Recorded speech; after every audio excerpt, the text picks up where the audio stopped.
The dating app market is in complete free fall. All the men have pretty much been driven away. These companies, I think at this point, they're just milking women for all they're worth because they're the only ones left before shutting down. And things are not looking good. I mean, they're looking good for us as we get some nice content, but the dating scene is pretty much done. Bumble to lay off 30% of global workforce as dating apps struggle. Why don't you try screwing with men some more and appealing even more to women? That'll fix them. May as well just make them all lesbian dating apps at this point. Bumble said on Wednesday would lay off nearly a third of its workforce, the latest cuts in the dating app industry, striving to develop features that will keep users spending amid economic uncertainty. Look, dating apps are horrible for both men and women. Now, men, it's so bad they already left. And that's what makes it pretty bad for women now, too. Because what point why would women want to be on these apps if there's no men? Unless they're lesbians. So the men are gone and the women have no reason to stay. And you say you want to keep users spending. Yeah, that's probably where that height filter comes in. They probably know it's not really going to accomplish anything, but if they can charge these women extra for a height filter so they could filter a non-existent pool of men, they figure it's just milking suckers from money. And they're right. That's what this is.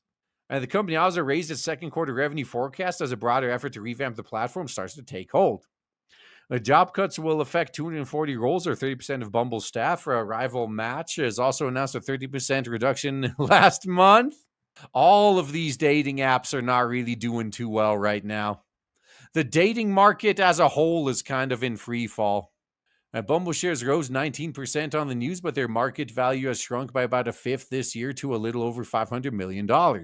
Man, that's within the purchasing range of the lower end of rich people. Dang. Its peak was around 15 billion. That's when they should have sold. When the company went public in current year -4. Layoffs reflect Bumble's new strategy of optimizing user experience rather than revenue or user growth in the short term, and underscores new CEO Whitney Wolfe Herd's desire for a more agile startup structure, said M Science analyst Chandler Willison. Oh, so you're going to have a big corporation that's trying to act like a startup with all the disadvantages of a startup and all the disadvantages of a big corpo combined. Yeah, I would not want to be working at Bumble right now. Online dating firms have struggled in recent years to retain audiences, especially Gen Z users, leading to management overhauls at Match, Bumble, as well as pressure from activist investors. Well, the reason that you guys are shit in the first place is probably because you listen too much to activist investors. Unless it's the other side of the activists that are just like, hey, I want to go back to making money, please. Bumble's Herd returned as CEO earlier this year with the promise of boosting the company's performance by focusing on matchmaking quality.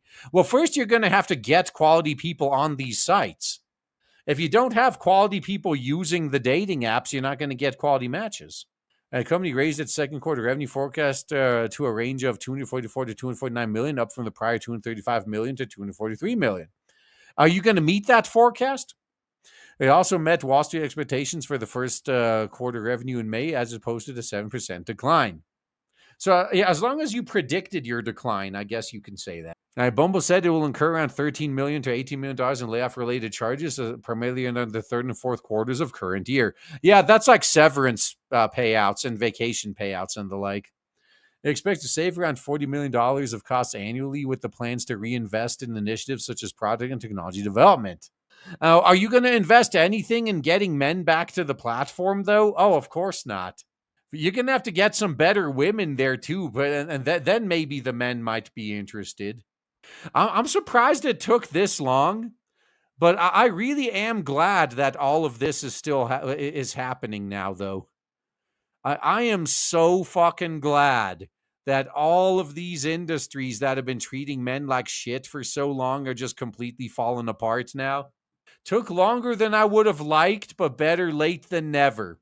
The reason it took this long, in my opinion, is because they were artificially subsidized by activists and things like USAID via the government. But now that all that money's gone, Now that you have to rely on customers again, now you're going to struggle, man. Now you're going to have some issues.